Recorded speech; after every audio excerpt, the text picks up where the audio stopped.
আমরা সংসারী জীব, বিভিন্ন কাজের মধ্যে আমরা লিপ্ত থাকি, বিভিন্ন ব্যবসার মধ্যে, যে যে কর্মের মধ্যে লিপ্ত, বিভিন্ন কাজে আমরা আমাদের সেই সময়গুলোকে নষ্ট করে দিই।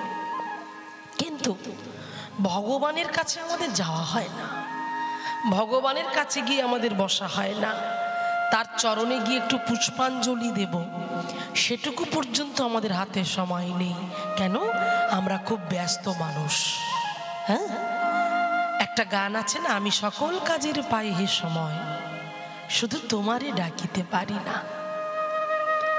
আমি চাহি দ্বারা সুত সুখ সম্মেলন, আমি তব সঙ্গ সুখ চাই না। তাহলে গানের ভাষাগুলো দেখো কি বলছে, আমি সকল কাজের পাই হে সময়। সকালবেলা উঠে সন্তান সন্ততির সেবার্থে, তাদেরকে ভালোবাসা দেওয়ার জন্য, তাদের ক্ষুধা নিবারণ করার জন্য আমি মা তাদের জন্য রন্ধন করে তাদের মুখে দুটো তুলে দিচ্ছি। আমার স্বামী খেয়ে কাজে যাবে, তার জন্য রন্ধন করে দিচ্ছি। নিজেদের অনেক কাজ আছে, সেই কাজগুলো সামলাচ্ছি। তো এই সব কিছু করতে করতে করতে করতে আমাদের অজুহাত আমরা দিয়ে ফেলি যে ঠাকুর তোমার কাছে আমার যাওয়ার সময় হয় না। কেন হয় না? আমার সব কাজ হচ্ছে, আমি সংসার করছি, ছেলে পুলে মানুষ করছি, স্বামীর সেবা শুশ্রূষা করছি, আত্মীয় পরিবারকে যত্ন করছি, ঘরের খুঁটিনাটি সব দেখছি, তাহলে ভগবানের কাছে যাওয়ার সময় হয় না কেন? এটা কেমন একটা অবাস্তবিক কথা নয়? এটা মানা যায় না, এটা মানা সম্ভব নয়। একটা কথা ভেবে দেখবেন, যাকে আপনি ফাঁকি দিচ্ছেন, যাকে আমরা ফাঁকি দিচ্ছি, যার কাছে আমাদের এই অলসতা, যার কাছে আমাদের এই অজুহাত, সবার চোখকে ফাঁকি দেওয়া গেলে আমার ভগবানের চোখকে কিন্তু ফাঁকি দেওয়া কোনোদিনই যাবে না। কারণ তুমি আর যাই করো করো, তার কাছে যাব না, তার চরণ ধরবো না, তাকে সময় দেব না, এটা বললে এটা হবে সব থেকে মূর্খতা। কারণ আজকে লক্ষ্য করে দেখুন, আজকে যে সরগোস্বামীর কথা যদি বলি, শ্রীরূপ সনাতন ভট্ট রঘুনাথ, শ্রীজীব গোপাল ভট্ট দাস রঘুনাথ, এই ছয় গোসাই করি চরণ বন্দন, যাহা হইতে বিঘ্ন নাশ অভীষ্ট পূরণ। তারা কি কর্মের মানুষ ছিলেন না? তারা এক একজন এক একটা পরিবারের, সম্ভ্রান্ত পরিবারের ছেলে, কেউ রাজার ছেলে, কেউ জমিদারের ছেলে। হ্যাঁ, তাহলে রূপ সনাতন 500 বছর আগেকার কথা। নবাবের দরবারে সনাতন ছিলেন প্রধানমন্ত্রী, আর ভাই রূপ ছিলেন অর্থমন্ত্রী। তখনকার দিনে 30,000 টাকা মাইনে, ভেবে দেখুন তো এখন কত হতে পারে। তাহলে তারা আজকে কিসের জন্য, কি পেল, কি এমন আনন্দ খুঁজে পেল এই নামের মধ্যে? চিন্তা করলেন যে এই সংসারে সুখ নেই, সংসারে সুখ নাই, তবু সুখ খুঁজি। কিন্তু তবু আমরা মূর্খ জীব, আমরা কলির জীব, আমরা জ্ঞানহীন, আমরা অন্ধ হয়ে গেছি, মায়াচ্ছন্ন হয়ে গেছি। তবু আমরা সংসারে সুখ খুঁজে চলেছি। হ্যাঁ, প্রতিদিন আমরা ছুটছি, প্রতিদিন আমরা ছুটছি। কোথায় ছুটছো তুমি? কোথায় ছুটছো? একবার নিজেকে প্রশ্ন করে দেখো যে আমি কোথায় ছুটছি। হ্যাঁ, একটু অর্থের জন্য। হ্যাঁ, অর্থ ইনকাম করতেই হবে। অর্থ না থাকলে আমাদের সংসারে অভাব আসবে, অনটন আসবে, দুঃখ আসবে। অর্থ অবশ্যই দরকার, কিন্তু একটা কথা জানবেন, অর্থ আপনাকে কোনোদিন শান্তি দিতে পারবে না। অর্থ আপনাকে সুখ দিতে পারে, কিন্তু শান্তি নামক বস্তুটা আপনাকে কোনোদিন ফিরিয়ে দিতে পারবে না। আর শান্তির জন্যই আমরা ছুটে বেড়াচ্ছি। কোথায় গেলে আমরা একটু শান্তি পাবো, কোথায় গেলে আমরা একটু আনন্দ পাবো, কোথায় গেলে আমরা একটু স্বস্তির নিঃশ্বাস পাবো? আমরা পাচ্ছি না। কি করে পাবো? কারণ যার কাছে গেলে শান্তি পাবো, যার চরণ ধরলে আমরা একটু স্বস্তির নিঃশ্বাস ফেলতে পারবো, আমরা তার কাছে যাচ্ছি না। এখানে বিদ্যাপতি একটা জায়গায় বলেছেন যে কত বিধ জন, হ্যাঁ, কত বিধ জন রস অনুমান ওই অনুভব কাহুকেই না পেখো, বিদ্যাপতি কহে প্রাণ জুড়াইতে লাখে না মিলিল এখো। কি অপূর্ব কথা দেখো। বলছে কত বিধ জন, কত মানুষের সঙ্গে আমার পরিচয় হলো, কত ভালো মন্দ লোকের সঙ্গে আমার সাক্ষাৎ হলো।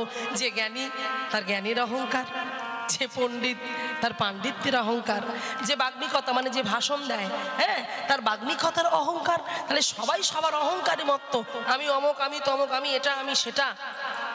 কিন্তু কারো কাছে গিয়ে প্রাণের শান্তিটা খুঁজে পেলাম না, মনের শান্তি খুঁজে পেলাম না। তাহলে মনের শান্তি কোথায় গেলে পাওয়া যাবে? মনের সুখ কোথায় গেলে পাওয়া যাবে? মনের খোরাক কোথায় গেলে মিটবে? সাধুর হাটে এসো। সাধুর হাটে বসো, বৈষ্ণবের সঙ্গ করো, হরি বাসরে এসো, কীর্তন বাসরে গিয়ে বসো, সেখানেই পাবে শান্তি, সেখানেই পাবে আনন্দ, সেখানেই তুমি পাবে সুখ। তাই এই হরিসভাতে আপনাদের মতো সজ্জন ব্যক্তি আজ আপনারা প্রত্যেকে ছুটে এসেছেন, এই হরিসভায় ছুটে এসেছেন। তাই আপনাদের চরণে রইল আমার সহস্র কোটি কোটি দণ্ডবত প্রণাম। প্রণাম জানাবো আমার এই কমিটির সকল বাবুদের চরণে, সদস্যবৃন্দর চরণে, যাদের অক্লান্ত প্রচেষ্টায়, ঐকান্তিক প্রচেষ্টায় এমন সুন্দর একটি ভুবন মঙ্গল হরিসভা তিলোত্তমা তারা গড়ে তুলতে পেরেছে, সক্ষম হয়েছে। তাদের চরণে আমাদের শতকোটি প্রণাম। কারণ ওনারা এত সুন্দর হরিবাসন না করলে আমাদের মতো কীর্তনিয়ারা এখানে আসার সৌভাগ্য করে উঠতে পারবে না। হরিবল। তো যাই হোক, খুব ভালো লাগছে। তবে হ্যাঁ, একটা কথা আমাদের মাথায় রাখতে হবে, একটা কথা আমাদের চিন্তা করতে হবে যে কি করলে যেটা মহারাজ পরীক্ষিত বলেছিলেন, গঙ্গার তীরে যার 7 দিনের পরম আয়ু ছিলেন, আপনারা অবগত আছেন। 7 দিনের পরম আয়ু নিয়ে যিনি বসেছিলেন, হ্যাঁ, আর যিনি শ্রবণ করিয়েছিলেন, মানে বক্তার আসনে যিনি বসেছিলেন, তিনি আর অন্য কেউ নন। তিনি বেদব্যাসের একমাত্র পুত্র সন্তান, যিনি আজন্ম সংসার মুক্ত ছিল। সংসারের মায়া জালে যাকে আবদ্ধ করে রাখা যায়নি, সংসারের বেড়া জালে যাকে আবদ্ধ করে রাখা যায়নি, সেই শ্রী শুকদেব গোস্বামী পাদ তিনি এসে বসেছিলেন সেই গঙ্গার তীরে ব্যাস আসনে। আর ব্যাস আসনে বসে তিনি প্রথম কীর্তন শ্রবণ করিয়েছিলেন ওই মাত্র 7 দিন পরমায়ু নিয়ে যিনি বেঁচেছিলেন, মহারাজ পরীক্ষিত। শাপগ্রস্ত হয়েছিলেন, ব্রহ্মশাপগ্রস্ত তিনি হয়েছিলেন, ব্রহ্মশাপে লিপ্ত হয়েছিলেন তিনি। তানাকে ওই ভাগবতী কথা শ্রবণ করানোর জন্য তিনি ব্যাস আসনে উপবেশন করেছিলেন। আজকে এই কথাটা বলার আমার একটাই কারণ। কি কারণ? শুনে নিন। মহারাজ পরীক্ষিত শ্রোতার আসনে বসে বক্তাকে প্রশ্ন করেছিলেন, সুখদেব গোস্বামীকে প্রশ্ন করেছিলেন। কি প্রশ্ন? যে হে প্রভুপাদ, আপনি বলুন কি করলে আমার আত্মার, কথার মধ্যে ধ্যান দেবেন, বললেন কি করলে আমার দেহে অবস্থিত যে আত্মাটা আছে, সেই আত্মার উচ্চ গতি প্রাপ্ত হবে। আমরা সবাই কি বলি? আত্মার কি ধর্ম, আত্মা যা চায় আমি তাই করি। এটা সম্পূর্ণ ভুল। আত্মা চায় না। আত্মা কি চাই তুমি জানো? সেই জানার সময়টুকু তোমার আছে? আত্মার সঙ্গে কথা বলার সময়টুকু তোমার আছে? আমার আছে? নেই। তাহলে আত্মার কি ধর্ম নয়, এটা ভুল কথা। আত্মা কি চাই মহারাজ পরীক্ষিত সেটা জানিয়ে দিয়ে গেল জগৎকে। সুখদেব গোস্বামীকে বললেন যে হে প্রভুপাদ, আপনি বলুন আমার এই দেহ অবস্থিত, দেহের মধ্যে যে আত্মাটা বিরাজমান, সেই আত্মাটাকে ভগবান অর্জুনকে কুরুক্ষেত্রের মাঠে দাঁড়িয়ে বলেছিলেন, অর্জুন তুমি আমাকে সামান্য মানব ভেবে ভুল করো না। আমি অভিনয়ের জন্য মানব হয়েছি, কিন্তু আমি সাধারণ মানব নই। আমি তোমাকে বিভিন্ন উপদেশ করছি, সেই জেনে তোমার অন্তরটা কেঁপে উঠছে যে ইনি কে। আর সেটা জানানোর জন্যই আমি তোমায় বলছি, তুমি সাধারণ মানুষের মধ্যে আমাকে গুলিয়ে দিও না, আমাকে মিশিয়ে ফেলো না। কারণ প্রত্যেকটা জীবের মধ্যে যে অমর আত্মাটা বিরাজ করছে। অমর বললো কেন? যার মৃত্যু নেই, যার জরা নেই, যার ব্যাধি নেই, যার চাওয়া নেই, যার পাওয়া নেই। নৈনাং ছিদং ত্রিশস্ত্রাণি নৈনাং দহতি পাবক, যাকে ছেদন করা যায় না, যাকে জলে ভেজানো যায় না, যাকে আগুনে পোড়ানো যায় না। বুঝতে পারছেন? হ্যাঁ, যে আত্মার সম্বন্ধটা বলছে এখানে, বলছে আত্মা অমর, অছেদ্য, অভেদ্য। তাহলে সেই প্রত্যেকটা জীবের অন্তরে যে অমর আত্মাটা বিরাজ করছে, সেই অমর আত্মাটাই হলাম আমি। নিতাই গৌর প্রেমানন্দ, একবার হরি বল, হরি বল। তাহলে ভেবে দেখুন মায়েরা, যে ভগবান স্বয়ং শিক্ষা দিল, গীতায় উপদেশ করে গেল অর্জুনকে, যে প্রত্যেকটা, শুধু অর্জুনের নয়, প্রত্যেকটা এখানে যারা আছেন, এই জগৎ জীব, এই জগৎবাসী, প্রত্যেকের হৃদয়ে যে আত্মাটা আছে ওটা অমর আত্মা, আর ওটার অন্য কেউ নয়, ওটাই হলো আমার সূক্ষ্মরূপে বিরাজ করছে আমার প্রাণ গোবিন্দ। তাহলে যে আত্মা জন্য আমাদের এত কিছু, এই যে আমরা বলি আমার বাড়ি, আমার ছেলে, আমার মেয়ে, আমার গাড়ি, আমার আমার আমার আমার আমার করে মরি, কে আমার, কে আমি, কিসের আমি? ভেবে দেখেছেন? এই যে আমি বলে চিৎকার করছি, আমি বলে সবাইকে বলছি অমুক বাবুর বাড়ি, অমুক বাড়ি কীর্তন হচ্ছে, তুমি কে? কে তুমি? নিজেকে প্রশ্ন করে দেখো, তুমি আমি কে? মায়েরা ভেবে বলো তো, এই যে আমার দুটো হাত, এই দুটো হাতের মধ্যে যদি আমার একটা হাত কেটে দেয়, হ্যাঁ মা আমি, হ্যাঁ বাবা আমি মরে যাব? আমি কিন্তু মরে যাব না, আমি বেঁচে থাকবো। আমার দুটো পা, যদি একটা পা কেটে বাদ চলে যায়, আমি কিন্তু মরে যাব না, বেঁচে থাকবো। আমার দুটো চোখই যদি অন্ধ হয়ে যায়, হ্যাঁ আমি মরে যাব, বেঁচে থাকবো। তাহলে আমিটা কে? প্রশ্ন, আমিটা কে? আমার হাত কাটলেও বেঁচে থাকবো, পা কাটলেও বেঁচে থাকবো, অন্ধ হলেও বেঁচে থাকবো, তাহলে আমিটা কে? কিন্তু চিন্তা করে দেখুন, ওই আমিটা না থাকলে কেউ আর আদর করে খাওয়াবে না, খোকা খেয়ে নে, খুকি খেয়ে নে, এই দেহটাকে বাঁশের খাটিয়ায় করে নিয়ে যাওয়া হবে। বলো হরি, বলো হরি, বলো হরি। ওই আমিটা আর অন্য কেউ নয়, যিনি সূক্ষ্ম রূপে বিরাজ করছে, এই যে কৃষ্ণ বলা পাখি, এই আত্মাটা, এই আমিটা যদি একবার বেরিয়ে চলে যায় সব শেষ, তাই না? সেই জন্য এই জগৎ সংসারে জানবে, একটা কথা জানবে, ভগবানের উপরে সমর্পণ করে বলবে প্রভু।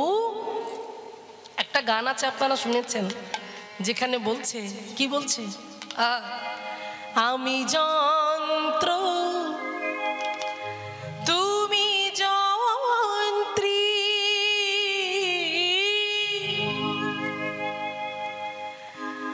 আমি ঘর তুমি ঘরণী।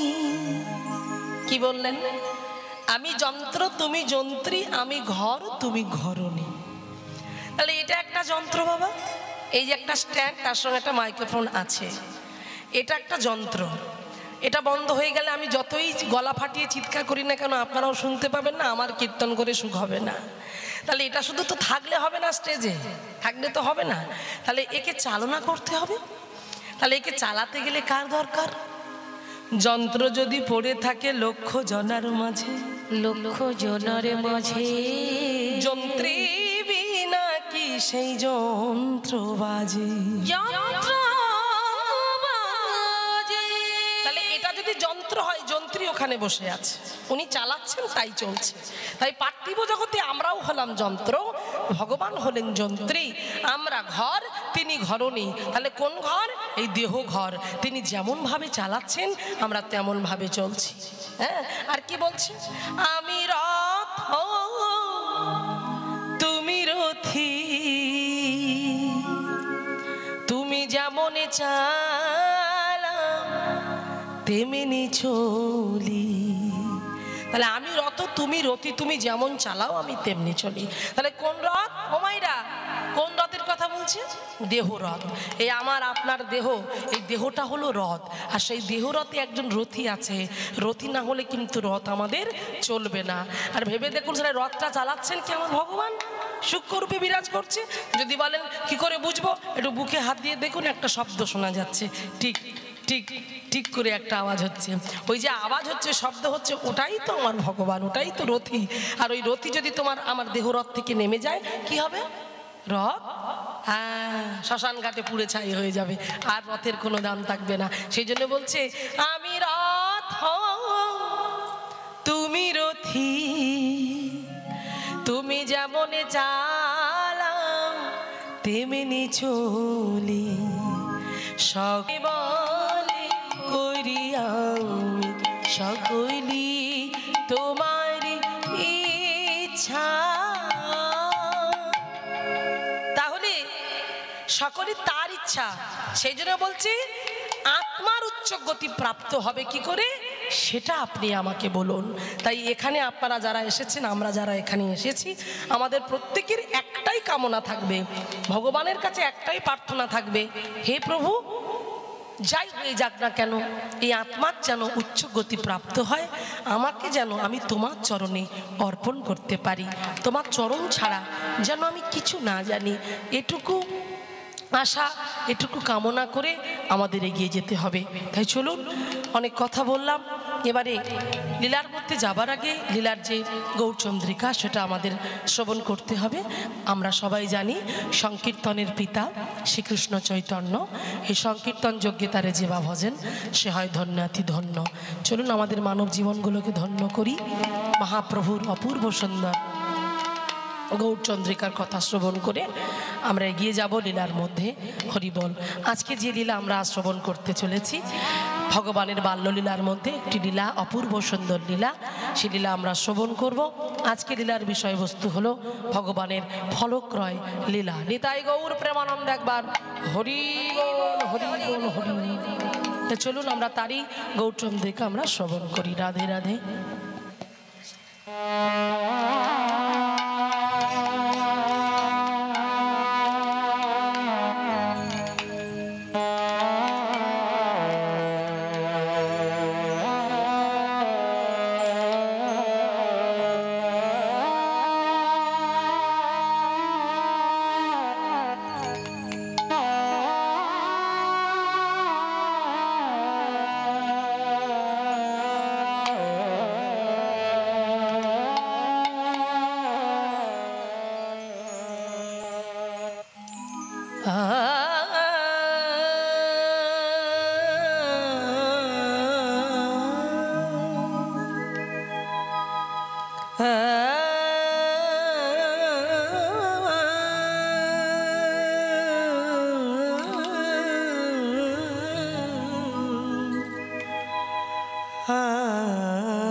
সচির নন্দন গোরা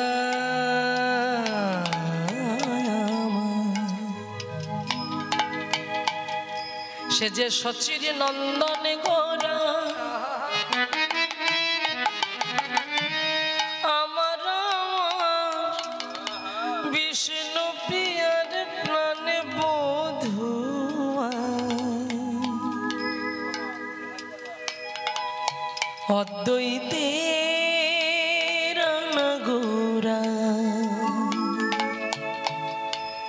শ্রীবাসে নাটুয়া গোরা নবদ্বীপের প্রাণ গোরা প্রেমের পুতুলি গোরা জগ জনার চিত চোরা আমাদের আমাদের আমাদের প্রাণের গোরা উলুধ্বনি নিতাই গৌর প্রেমানন্দ সচির গণে আমার আনন্দ বেদে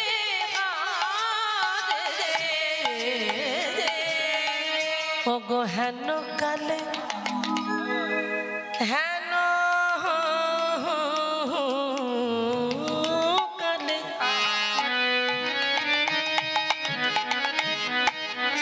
আবার হেন কালে পথে ডাকে এই যে ফলে নেবে কে রে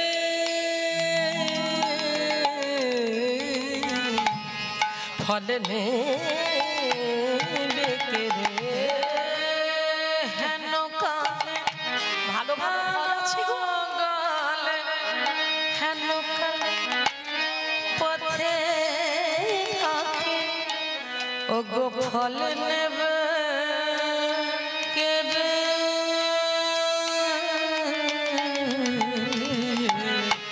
ওগো ফলে নেবে রে তাই আনন্দ ধরে না রে বলে আনন্দ ধরে ধরে না রে আনন্দ ধরে না রে ফলে কে নেবে বলে আনন্দ ধরে না রে ফলে কে নেবে বলে আনন্দ ধরে না রে বড় আশা করে এসেছি আনন্দ ধরে না রে বলে তোমার দুয়ারে আনন্দ ধরে না রে কে নেবে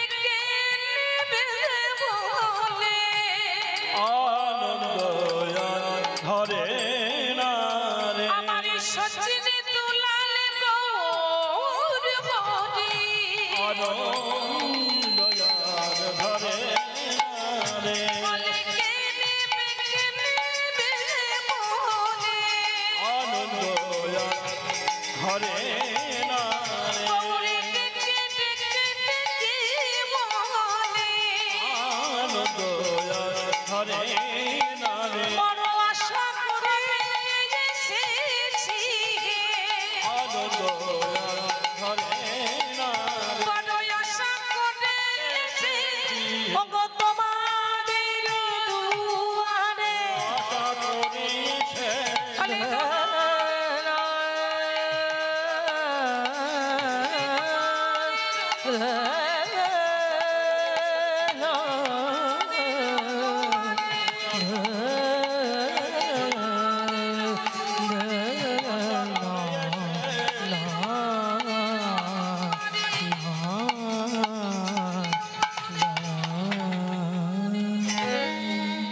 হেন কালে পথে ডাকে ফলে নেবে কে রে ফলে নেবে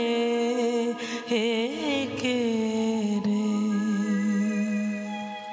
জানি তাই তাহলে কি বললেন সচির অঙ্গনে গোরা আনন্দে বিহারে ছোট্ট নিমাই সচির নন্দন সচিমাতার নয়নতারা বিষ্ণু পিয়ার প্রাণ বধুয়া কতগুলো টাইটেল দেখুন আজকে সেই ছোট্ট নিমাই খেলা করছেন কোথায় খেলা করছেন না সচিমাতার আঙিনা ও যে বলছে সচির অঙ্গন অঙ্গন মানে আঙিনা আঙিনা মানে উঠান সেই উঠানে খেলা করছে কে খেলা করছে না আমাদের ছোট্ট নিমাই চাঁদ খেলা করছে এজন্য বলছে আনন্দে বিহারে আনন্দে বিহার করছে কেমন করে না মা তাকে আজকে খেলতে যেতে দেয়নি কেন খেলতে যেতে দেয়নি ওমা নিমাই খুব শান্ত তো সেই জন্য যেতে দেয়নি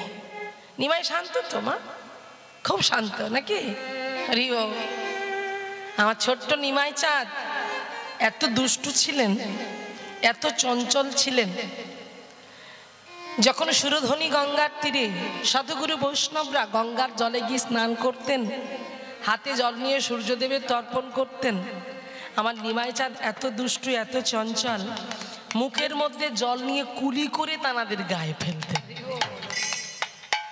এত চঞ্চল ছিলেন। তো বৈষ্ণবরা চিন্তা করছেন নিমাইয়ের অত্যাচারে তো এখানে দেখতে স্নানও করা যাবে না।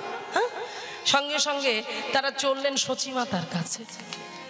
সচিমায়ের কাছে গিয়ে বলছে, সচিমা, সচিমা, এই তোমার ছেলের জন্য কি আমরা একটু ভালো করে স্নান করে আহ্নিকও করতে পারবো না? কেন বাবা, কি হয়েছে? দেখো না, আমরা যখনই হাতে জল নিয়ে তর্পণ করি সূর্যদেবের উদ্দেশ্য করে, তোমার ওই নিমাই কি করে জানো, মুখের মধ্যে জল নিয়ে আমাদের সর্বাঙ্গতে কুলি করে দেয়। বুঝতে পারছো ও কেমন দুষ্টু, কেমন চঞ্চল। এবার দেখুন, যদি ছেলের নামে কেউ নালিশ করে সেই মায়ের মাথা ঠিক থাকবে? হ্যাঁ, যে এত চঞ্চল এত দুষ্টু, এই আজ থেকে তুই বাইরে খেলা করবি না, তুই ঘরের মধ্যেই থাকবি, এখানেই তুই খেলা করবি, বুঝলি? একদমই তুই বাইরে যাস, তোর আমি কি করি দেখ। ও মাইরা, মা যখনই ছোট্ট নিমাইকে গিয়ে বড় বড় চোখ করে চোখ রাঙিয়ে কথা বলেছে, তখন বলছে তাহলে আমি কি করে খেলবো তুমি বলে দাও, আমি কেমন করে খেলবো, আমি কি নিয়ে খেলবো তুমি বলে দাও। তখন বলছে তুই কোথাও যাবি না, তুই আঙিনায় খেলা করবি, এইখানে আমার এই উঠানেই তুই খেলা করবি, যা ইচ্ছা যা খুশি তাই নিয়ে খেলা কর, আমি তোকে বলতে আসবো না। এই বলে মা আমার চলে গেল। যেই সচিমা চলে গেছে, এদিকে ছোট্ট নিমাই চাঁদ চিন্তা করছে, এই রে আমি এখন কি নিয়ে খেলা করব, আমার বন্ধু বান্ধব সবাই তো ওদিকে খেলা করছে, কিন্তু মা আমাকে যেতেই দিচ্ছে না, আমি কি করে খেলা করব। ও মাইরা এই কথা মনে মনে বলছে, আর বলতে বলতে তাই জন্য এখানে পদাবলী বলছে সচির অঙ্গনে গোড়া আনন্দে বিহারে। তাই চিন্তা করলো, নাইবা বাইরে যেতে পারলাম, মায়ের উঠানেই খেলা করব। কি করে খেলা করবে? ওই যে উঠানে ধুলো ছিল না, সে ধুলার উপরে শয়ন করেছে।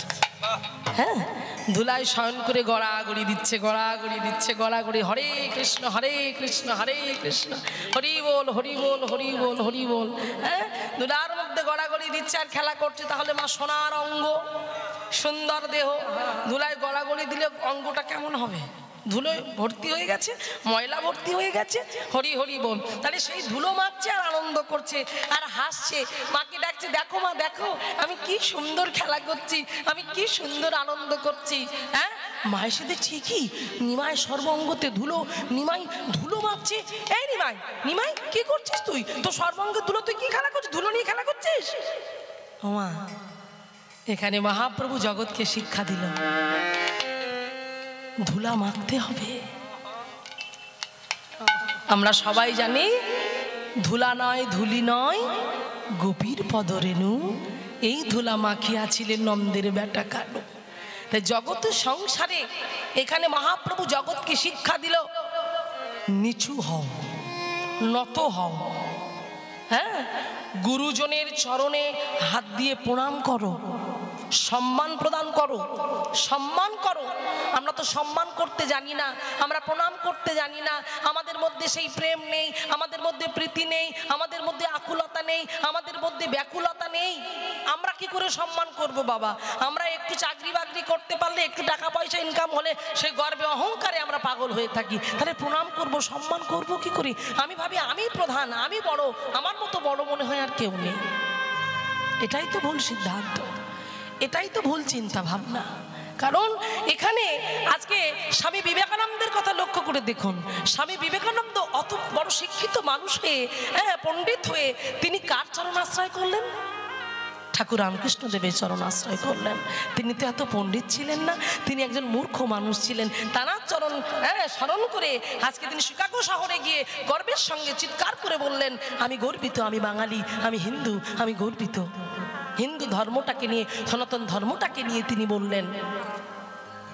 বুঝতে পারছেন?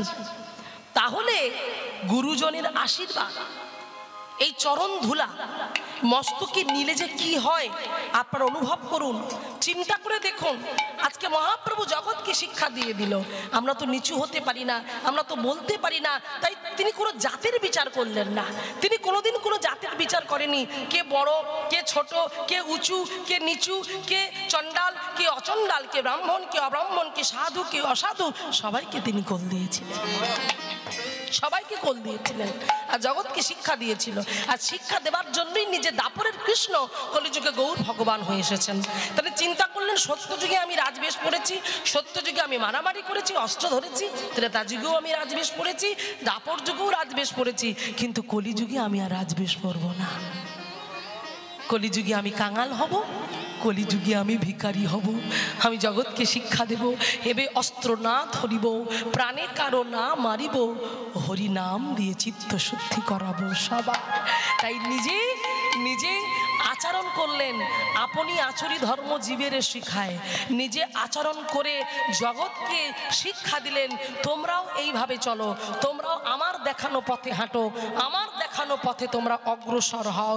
তাই মহাপ্রভু নিজে ওই সুরধ্বনি গঙ্গার তীরে ধুলার মধ্যে গড়াগড়ি দিতেন আর হরে কৃষ্ণ বলে কাঁপতেন, প্রত্যেকটা জীবের হাতে পর্যন্ত ধরেছেন। তিনি তো ভগবান, তার তো কোনো প্রয়োজন ছিল না, তার তো কোনো দরকার ছিল না জীবের হাতে ধরার, জীবের পায়ে পড়ার। শুধুমাত্র আমাদের মতো হতভাগ্য কলির জীবের মুক্তির জন্য, আমাদের মতো হতভাগ্য কলির জীবকে উদ্ধার করবার জন্য প্রতিটা জীবের হাতে ধরে, পায়ে ধরে অনুনয় বিনয় করে বললেন, ওগো কলির জীব, একবার অহংকারের মঞ্চ থেকে নিচে নামো, অহংকারের মঞ্চ থেকে নিচে নেমে একবার সাধুগুরু বৈষ্ণবের চরণ ধরো, সাধুগুরু বৈষ্ণবের চরণ দুটো ধরে ভিক্ষা মেগে নাও, কৃষ্ণ প্রেম ভক্তি চেয়ে নাও। অহংকারের মধ্যে থাকলে, অহংকারে মত্ত হয়ে থাকলে কোনোদিন তুমি শান্তি পাবে না, কোনোদিন তুমি আনন্দের ভেলায় ভাসতে পারবে না। যদি তুমি মনে করো যে আমি সংসার করতে এসেছি, শুধু সংসার করব, এই সংসারে সুখ নাই, এই সংসারে আনন্দ নাই, তবু আমরা মূর্খের মতো সংসারে আনন্দ খুঁজে বেড়াই, শান্তি খুঁজে বেড়াই। ভেবে দেখো, সংসারে সুখ নাই তবু সুখ খুঁজি, তাকে সুখ ভোগে নয় কতটুকু বুঝি, সুখ সুখ করি তবু সুখ নাহি পাই, তবু সুখ পাবো ভাবি ভূমিয়া বেড়াই। কৃষ্ণ নাম সুধারস সুখেরই আখর, কৃষ্ণ নাম পিয়ে ইবে ভাগ্যবানে নর, নিতাই গৌর প্রেমানন্দ একবার হরি বল, হরি বল। কৃষ্ণ নামের মধ্যে যে সুখ, কৃষ্ণ নামের মধ্যে যে শান্তি, সেটা তুমি কোথাও গেলে পাবে না। তাই সর্বঙ্গেতে ধুলোবালি মেখে ভিখারির সাজ সেজে অহংকার মঞ্চ থেকে নামো। রঘুনাথ দাস যেমন করে জমিদার বাড়ির ছেলে হয়ে, সোনার চামচ মুখে নিয়ে বড় হয়ে, না ধ্যানাং না জানাং না সুন্দরী কবিতা, ধন চাইল না, জন চাইল না, সুন্দরী কবিতা রমণী স্ত্রী চাইল না। মহাপ্রভুর সঙ্গে যখন তানার সাক্ষাৎ হলো, প্রভুর চরণে প্রণাম করে বলল, প্রভু। প্রভু যখন বলল, তুমি জমিদার বাড়ির ছেলে এখানে কি করছো? প্রভুকে বলেছিল, প্রভু অমন করে বলো না, এটা আমার সব থেকে দুঃখ, সব থেকে বড় কষ্ট। ওই বিষয় বিষ্ঠার গর্তে আমার জন্ম হয়েছে, বিষয় বিষ্ঠার গর্ত থেকে আমি বাঁচতে চাই, সেই জন্য আমি তোমার চরণ ধরেছি প্রভু, তোমার ওই ধরে রাখার জন্য।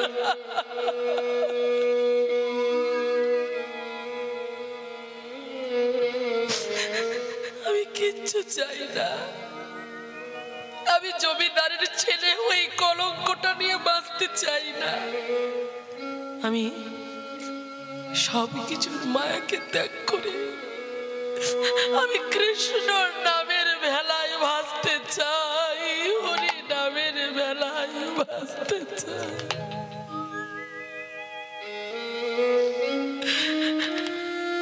প্রভু, একটু আশ্রয় দেবে তোমার ওই রাতুল রাঙা চরণে।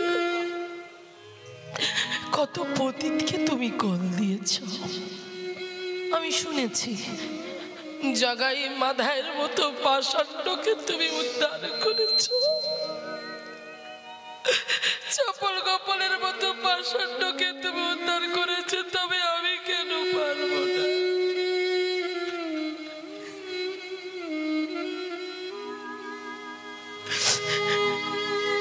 দাও না দয়াল, তোমার এই রাতুরে রাগা চরণে আমাকে আশ্রয় দাও।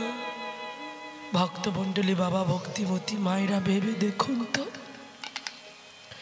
জমিদারের ছেলে বলে এতটুকু অহংকার আছে না গো? যাদের অন্তরে আবার গৌর চাঁদের উদয় হয়েছে না, তাদের আর অন্য কিছুর প্রতি মায়া থাকে না, অন্য কিছুর প্রতি আশা থাকে না, মমতা থাকে না। জানো মায়েরা, আকাশের চাঁদ আলো দেয়, রাস্তাঘাট আলো করে, জঙ্গল আলো করে। হ্যাঁ, একবার আকাশের চাঁদের অহংকার হয়েছিল। আকাশের চাঁদ অহংকার করে গৌর চাঁদের সঙ্গে একটা তর্ক করেছিল। গৌর চাঁদের সামনে দাঁড়িয়ে বলেছিল, তুমি কি গৌর চাঁদ? গৌর চাঁদ বলছে, হ্যাঁ আমি গৌর চাঁদ। আকাশের চাঁদ বললে, তুমি যদি গৌর চাঁদ হবে তবে আমার মতো আলো কোথায়? তবে আমি তো আকাশের চাঁদ, আমি আকাশে আলো করে থাকি, রাস্তাঘাট আলো করি, জঙ্গল আলো করি, ঘরের ছাদ আলো করি। মহাপ্রভু বলল, কি বললে? তুমি জঙ্গল আলো করো, রাস্তাঘাট আলো করো, আকাশে আলো করে থাকো, ঘরের ছাদ আলো করো। আচ্ছা বলো তো আকাশের চাঁদ, তুমি ঘরের ছাদ আলো করো, কিন্তু তুমি কি কোনো ভক্তের ঘরে প্রবেশ করে আলো দিতে পারো? কি মায়েরা, কোন ভক্তের ঘরের মধ্যে প্রবেশ করে কি আলো দিতে পারবে আকাশের চাঁদ? আকাশের চাঁদের কোনো ক্ষমতা নেই, ছাদ পর্যন্ত আলো দিতে পারবে, কিন্তু ঘরের ভিতরে আলো দেবার মতো ক্ষমতা নেই। তাই গৌর চাঁদ আকাশের চাঁদকে বলল, শোনো শোনো আকাশের চাঁদ, আমি হলাম গৌর চাঁদ, আমি যদি কোনো ভক্তের হৃদয়ে ঘরে একবার প্রবেশ করি, তার শুধু ভিতর নয়, ও তার ভিতর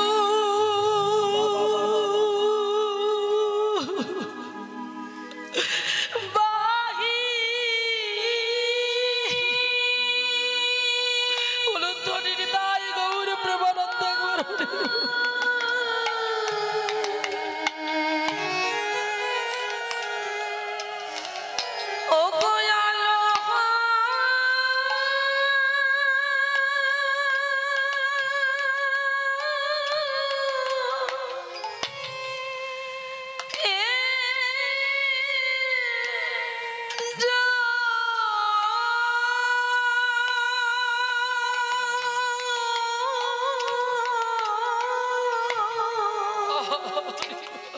তার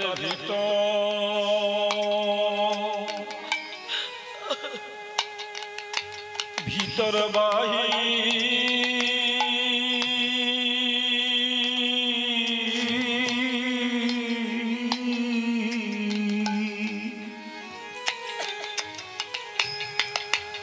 আলো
রাধে রাধে।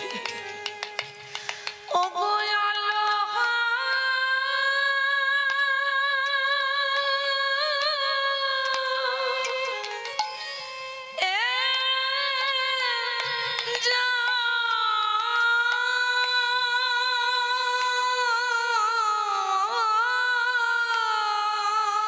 নয়নে জলে বক্ষ ভাসিয়ে যেন বলতে পারে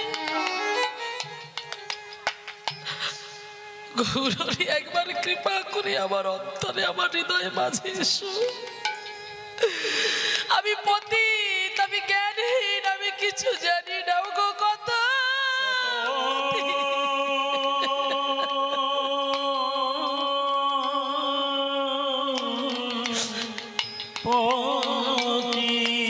হরি বল হরি বল। কত পতিত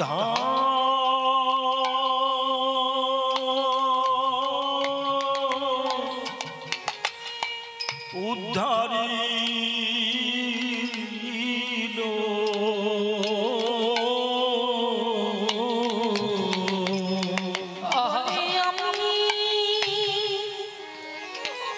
আমি পথে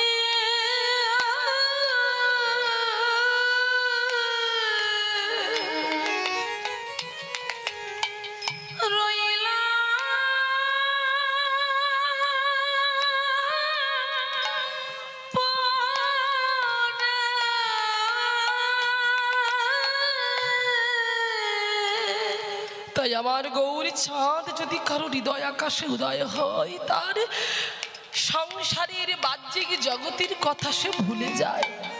তাই মায়েরা বুঝতে পারছেন, অর্থ আপনাকে একটু আগে বলছিলাম, অর্থ আপনাকে আমাকে সুখ দিতে পারে কিন্তু শান্তি দিতে পারে না। তাই ছোট্ট নিমাই চাঁদ সচিমা তার আঙিনায় খেলা করছি কেমন করে। অন্য খেলা তো খেলতে পারত, কিন্তু সর্ব অঙ্গে ধুলোবালি মেখে খেলা করছে আর বলছে তোমরাও এমন খেলা করো। অহংকারের মঞ্চ থেকে যেদিন নামতে পারবে সেদিন কৃষ্ণ বলে আমায় পেতে পারবে। হরি বল।